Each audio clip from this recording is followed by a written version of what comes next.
Të nderuar dhe të respektuar vëllezër besimtar, në vazhdim të temës në lidhje me shtyllat e namazit, në xhuman e kaluar tham se shtylla e tretë e namazit është leximi i Kuranit dhe e shpjeguam se çka do të thonë me lexu Kur'an në namaz kur je në kam, dhe shpjeguam se është prej vajxhibeve të lexohet Fatiha dhe një pjesë e shkurtër e Kuranit Kerimit, dhe shpjeguam se çka është sunet e kështu me radhë. Dhe sot me lejen e Zotit të Madhërisëm do ta shpjegojmë shtyllën e katër të namazit, e cila është rukuja. Do të thonë ramja në ruku është shtyllë prej shtyllave të namazit, që nën kupton se pa ta nuk ka namaz. Do me thonë, pa ruku nuk ka namaz. Po flasmi në gjendje të rregullt, ndërsa për ata të cilët janë të sumur, ata falen qysh t'ju vjen makallaj, por edhe ata e bojnë rukuën. Të paktën kanë me bojnë me krye rukuën. Sepse pa ruku s'ka namaz. Edhe nëse je shtrint në shtrat, që të kushte që po i tham të apet kemi respektu, se s'munësh me fal namaz në ryshe. Ti keme thonë Allahu Ekber dhe nëse i ratë, që është kushti namazit. Pastaj keme një farë pjesë keme në kam, edhe pse i ratë të fjalla, po te imagjinon vetën në kam, e pastaj keme lexuar edhe Kur'an, e pastaj ku djenë ruku ti keme dhoni isharet me sy ose me kry ose qysh është e mundshme me shku në ruku. Thonë Allahu Ekber dhe më ronë ruku, sepse pa ta nuk ka namaz. Pra shtylla katër e namazit është rukuja. Allahu Jalla wa Ala ka thonë Kur'an, ja ju alladhina amanu irka'u wasjudu wa'budu rabbakum, o ju njerëz, o ju të cilët keni besu, bëni ruku, bëni sejdë për Zotin e juve, madhroni Allahun në mënyrë që ju të shpëtoni. Pra rëmja në sejdë është me ajet Kur'ani Kerimit. Namazi është pe Zotit të Madhrishëm. Ne nuk e kemi marru këtë namaz, sepse s'kishmi dit me ban këtë namaz kështu. Por Zoti i Madhrishëm e ka mësu Gjibrilin, Gjibrili e ka mësu Muhammedin pejgamberin, dhe pejgamberi ka mësu njerëzimin. Pra Allahu po thotë o ju njerëz, bëni ruku dhe sejdë. Pastaj shumë ajete në Kur'an flasin për të njëjtën temë, po ne mora vesh njërin prej ajeteve. Pastaj Allahu thotë waqimus salate, dhe falni namazin, warka'u wasjudu, dhe bëni ruku dhe sejdë. Pra porosit me ba namazin me ruku dhe me sejdë. Pra qëndrimi në ruku të dashur vëllezër është shtylla e namazit. Dhe tash po i përmendi do detaje që është shumë rëndësi. Po e zam që e kemi lexu Elhamin, edhe pastaj kemi lexu Inna ose Kulu Vallahi, dhe pastaj kemi thonë Allahu Ekber për me shku në ruku. Rukuja vëllezër bëhet duke drejtu korrizin. Nëse jetë më një farë forme si vertikalisht ose si me shpjegu, nuk e ra mirë në ruku, nuk konsiderohet ruku. Sepse shumë prej trive, po edhe pe xhamateve, nuk e bën rukuun mirë. Mos shtrirja e korrizit në ruku dhe mos ngritja mirë për rukuës drejt në kam, nuk i namaz ashtu. Do të patjetër mu drejtu mirë korrizin edhe me nejtë qetë. Që kjo është farz, është shtyllë namaz. Do me thonë Allahu Ekber edhe drejton korrizin mirë, qetësohesh, duart në gjunjë, mbledhen pavarësisht hapën gishtat, drejtohesh mirë, qetësohesh në ruku, që kjo është e obligueshme. Nëse bim në ruku, edhe nuk thojna Subhana Rabbiyal Azim, a prishet namazi? Jo, sepse me thonë Subhana Rabbiyal Azim në ruku është sunet. Lamja sunetit nuk e prish namazin. Për shembull, ke ra në ruku, Kur je çu për ruku s'ke harru që s'ke thonë hiç subhane rabbiyal azim. Ç'a më bën këtë rast? Kur gjaz bën e vazhdojmë namazin. Sepse me thonë subhane rabbiyal azim është sunnet. Vëllezër të dashur, te medhhebi Hanefi, që i takojnë na, po për thamë për shkak dijes që me përfitua të që na dëgjojnë. Në medhhebin Hanefi, në medhhebin Maliki, edhe në medhhebin Shafi, fjala subhan rabbiyal azim në ruku është sunnet, që nuk kupton se nëse nuk e thu, nuk prishet namazi. Do të me nejt në ruku, është e domosdoshme. Po nëse se thu fjalën subhan rabbiyal azim, nuk prishet namazi. Ndërsa në medhhebin Hanbeli, nëse nuk thu subhan rabbiyal azim në ruku, prishet namazi. Ose nëse ke harru dhe me bëse bisejdë. A nëse ke thonë, nëse ke lanë me të kastë, prishet namazi. Cila ma e sakt? Ma e sakt është sunnet me thonë, nuk është farz. Por na duhet me thonë për shkak të vlerës që ka. Qysh e dim na se duhet me thonë subhan rabbiyal azim në ruku? Vëllezër të dashur, kur ka zbrit ajetin Kur'an, sebbih isme rabbikal azim, kur ka zbrit që ajet në Kur'an që Allah i ka thonë pejgamberit dhe ti falëndero Zotin tanë, lartëso Zotin tanë, pejgamberi ka thonë o ju njerëz që të pjesë të ajetit Kur'an i Kerimit vendosni në ruku. Pra fjala subhan rabbiyal azim është fjalë e Kur'an i Kerimit, vëllezër. Është fjalë që ka zbrit në Kur'an. Na e adhurojmë Zotin sipas fjalëve të tij në Kur'an. Ne nuk kemi shpik kur gjan në rregullat namazit. Ne veç i kemi nxjerr dispozitat prej Kur'anit famullar. Pra subhan rabbiyal azim me thon ruku është sunnet, ndërsa me nejt është e domosdoshme. Kush nuk bjen ruku, edhe s'ngritet për rukuës drejt, i prishet namazi. Për shembull, jemi në ruku dhe s'qohesh për rukuës u drejt, mu drejtu. Qëllimisht nuk qohesh, po shkon drejt poshtë në sejdë, të prishet namazi. Të prishet. Ky është namaz që e ka caktuar Kurani i Kerimi. Pra rukuja dhe me bë ka dalë, vëllezër. Mirë. Imami thot për shembull Allahu Akbar. Dhe xhamati e pason. Kur të ngritni për rukus, thojna semi Allahu liman hamide. Allahu dëgjon se si e falenderojmë, kështu e ka kuptimi kjo. Kur t'jena të falë me imam, imami thot semi Allahu liman hamide, xhamatin në heshtje thot Rabbana walakal hamd. O Zot, ty takon falenderimi. Ndërsa imami se thot këtë fjalë. E thot xhamati. Mirë, kena harru me thonë semi Allahu liman hamide, po i na çun kam për rukuës, i na drejtu. Po kena harru çet fjalë. Çka ndodh? A prishet namazi? Jo, nuk prishet namazi. Pse? Sepse me thonë semi Allahu liman hamide është sunet. A ngritja për rukuës është e domosdoshme. Se di sa po mujmë me sqaru, jam të mundu shumë thjesht me sqaru të sene. Do me thonë, ramja në ruku është e domosdoshme, pa ta s'ka namaz. Shprehjet, lutjet mrena, edhe ngritja për sajna, fjalë që ngritmi për saj, janë sunnet. Nëse i harrojna nëherë, nuk i thojna, nuk prishet namazi.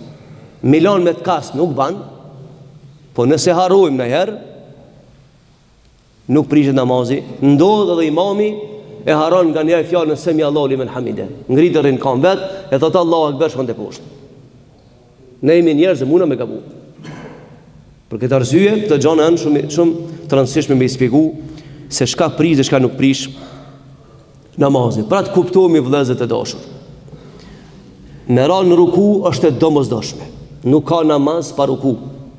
Sepse janë 10 ajete që Allahu ka thonë warka'u wasjudu, bëni ruku dhe bëni sejdë. Me ra në ruku është e domosdoshme. Ndërsa thanjet, lutjet janë sunnet, dhe ne kur të bim në ruku, themi Allahu Akbar.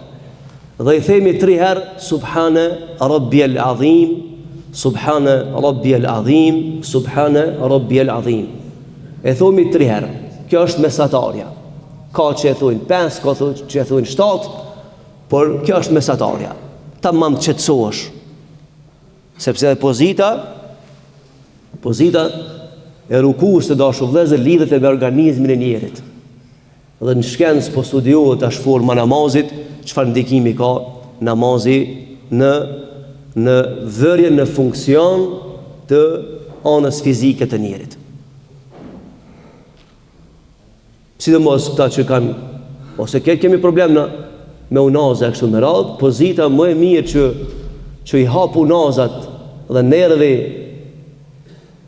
e çarkullon e transmeton gjakën sa i duhet, është forma e sejdës dhe mënyra rukus. Jo rastisht Allah e ka kriju dhe ka bën këtë namaz këtë mënyrë. Pra në ruku themi subhana rabbiyal azim 3 herë. E pastaj për rukus ngritemi me fjalën semi Allahu liman hamida. Dhe dëgjon Zoti se si e falenderojmë Zotin e Madhreshëm kur të falmi vetë kur të falmi, edhe themi vetë semi Allahu liman hamida, edhe themi në heshtje Rabbana wa lakal hamd. A kur të falmi me imami e thot semi Allahu liman hamida, xhamati në heshtje thot Rabbana wa lakal hamd. Çka është ky komunikim kështu?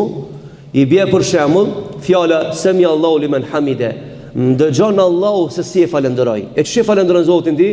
Ja kthen Rabbana wa lakal hamd, o Zoti ynë, ty takon falenderimi. Dhe pastaj shkojnë me fjalën Allahu Akbar në sejdë e kështu me radhë. Pra vëllezërit e dashur, kujdes ku të falmi namaz. Namazin e bëjmë për Zotin e Madhreshëm. Bile o një ajet në Kur'an, Zoti ka thonë mirë ato njerëz që falën edhe nuk e dinë se ç'kan të falë. Alladhina hum fi salatihim, alladhina ka thonë se namazin e tyre bojnë shkeleshko. Qysh bëhet namazi shkeleshko? Nëse se merr tekbirin mirë, nëse s'qetësohesh mirë në kam, nëse s'lexon qetë, nëse s'shkon ruku mirë, dhe s'ndritesh për rukuës mirë, dhe nuk shkon në sejdë mirë, kjo i bje që ti ban pjesë në grupin atyre njerëzve që Zoti i Madhreshëm komi ndëshku me namazin e vetë. Dhe na ka ra me pa shpesh të dashur, dhe sidomos në Taravi, unë e kam thënë publikisht dhe po e tham edhe një herë, unë nuk kam pa edhe s'di ku kanë gjetë argument disa për kolegëve të mi që e falin namazin ashtu. Nuk e di ku kanë gjetë argument. Namazi falet për Zotin. A di çka do me thonë? Ka thonë pejgamberi sallallahu alaihi wasallam, kur thua Allahu Akbar, ti afër Zotit. Ajo të ndëgju. Merë me mend ti më ndal para një njerit madh këtë dunja, çysh rreti? Sa i kujdesshëm. E çysh po menon ti para Zotit Madhreshëm me ne çysh dusha? Dhe me thonë çka dush. Askush s'meriton respekt dhe frikë më shumë se sa Zoti Madhreshëm. Prandaj namaz jemi të qetë, të kujdesshëm, të përulur. Ka thonë pejgamberi sa falë namazin sikurse me kanë tu e pa Zotin e Madhreshëm, sepse ajo tu të pa ty dhe pse ti nuk e sheh. Falë namazin sikurse me kanë të pa Zotin. Madje të dashur vëllezër, ku e ka përmend Zoti rukun dhe sejdën, është një ajet në Kur'an në ditën e gjykimit, ata që s'kan falë namaz këtë dunja. Allah e thot me lajkeve, urdhëroni që të bëjnë ruku dhe sejdë. Edhe Allah ja pa mundëson me ranë ruku dhe sejdë. Dhe Zoti thot deri sa të bëjnë ruku dhe sejdë rrinin në xhenem. Sepse e ke refuzuar në nshtrimin ndaj Zotit këtë dunja, edhe do të më marr momenti me llogari. E ke refuzuar krijuesin tan. Edhe po mendon se nuk komentar dita me llogari, gabim i madh është kjo. Shpresë e kotë kjo. Me të bën dikush mirë këtë dunja, edhe me ja kthyti me të keqe, a di çush i dhëhet ai, edhe në zonë njëri. E çush më ja kthi me të keqe Zotit ta. Ai ka lyp diçka pe neve për interes tonin. Ka thonë falë namazin, agjëro Ramazanin, mos bën vepra të këqija. Këtë fjalë ka thonë Zoti për neve, që njeriu me rregullu statutin e vet në shoqëri. Ama namazi është shumë vepër e madhe. Kena me fol në gjantësisht për vlerën e namazit, ne të shpjegoj për dispozitat. Se vëllezërit e dashur në ditën e gjykimit, e para vepër që del në kanar është namazi. E para vepër që peshon në ahiret është namazi. Thot pejgamberi sa kush i ka mirë punë me namaz, ka mundësi tjera të vinë rënë me lejen e Zotit madhreshëm. Namazi është shumë e rëndësishme. Është emanet shumë i madh që Zoti i madhreshëm ja ka ngarku ummetit të pejgamberit sallallahu alaihi wasallam. Madje të dashur vëllezër, namaz më herët kanë falë dhe pejgamberët para pejgamberit tonë. Ruku dhe sejdë ka bërë dhe Isa alayhis salam. Keni pa këto ditë që po qesin konklavën e ku e di çka në Vatikan, e pashte ku e di çka Isa në djertë aty ku e di çka. Na nuk besojmë atë çështje sepse Kurani i Kerimi e ka shpjeguar qartë. Ka thonë ma qataluhu ma salabu, as se kanë myt Isa as se kanë kryqëzuar. Pra është kjo. Po mi thonë vend se ju ta vjerni në përkryqe dhe ti përkuleni, ngohesh ka thonë Allahu për ta. Allahu ka thonë se Isa i ka bërë ruku dhe ka bërë sejdë. Krejt pejgamberët kanë bërë sejdë Allahut. E ju themi në krishterë dhe judive, ku e keni sejdën ju? Pejgamberët kanë bërë sejdë dhe ruku. Pse e keni hek namazin prej librave të juve? Kur pejgamberët kanë bërë sejdë. Bile pe fjalëve të Isait, thot Isai, "Amarani bis salati waz zakati ma dumtu hayya." Kjo fjalë është përmendur edhe në Biblën e Vjetër. Ka thonë dhe mua Allahu më ka urdhëruar me namaz, edhe me zeqat, edhe mira Allah në rrugën e sejdë. Pa histori e gatë kjo vëllezër. Është temë që në herë tjetër diskutojmë, ku flasmi për besim, po e rumbull aksoj këtë çështje. Namazi është shumë e rëndësishme vëllezër. Prandaj ne po i shpjegojmë këto dispozita me shpresë që ta të rritë që kemi në xhami e marrin mesazhin. Edhe ne veç po heqim obligimin e Zotit madhreshëm. Unë veç po heq obligimin që Allah më ka caktuar. Që ku dal para Zotit madhreshëm, unë me dëshmu me thonë, o Zot, ti je dëshmitar se ne kam kryer emanetin. Ja kam shpjeguar xhamatit tem ata që tim ke thonë Kur'an. E pastaj çka kanë bërë ata, o problemi tyne. S'është jemi. Sepse Allahu ka thonë Kur'an vëllezër për pejgamber. Në ditën e gjykimit Allahu ka mëpru pejgamber dëshmitar. Ka më thonë pejgamberit Muhammedit, a e ke çuar emanetin vën? Allahu e din se e ka çuar pejgamberit Muhammedin. Emanetin vën. Muhammed dëshmon po o Zot, i ka murdhnu. Ka më thirr Allahu Isain. Ka më thirr Musain. Haran pejgamber. Dhe ka më thonë a e keni thonë të vërtetën popullit juv? Edhe në fund thot Allahu wa kafa billahi shahida. Mjafton Zoti dëshmitar që e keni thonë të vërtetën. E në mushin tjertë me gjetë rrugdalën e gjojnë. Mush me gjetë rrugdalën e ahiret gjojnë. Por atje vynë faktet dhe argumente. Pra të dashur vëllezër, namazi është obligim shumë i madh. Rukuja është pjesë e domosdoshme e namazit, andaj bëni rukun mirë kur dini ruku, qetësohuni dhe thoni 3 herë subhan rabbiyal azim, subhan rabbiyal azim, subhan rabbiyal azim, pastaj semi Allahu limen hamide dhe vazhdojmë në sejdë dhe inshallah në xumën e ardhshme shpjegojmë sejdën dhe tejatën walhamdulillahi rabbil alamin. El-Fatiha.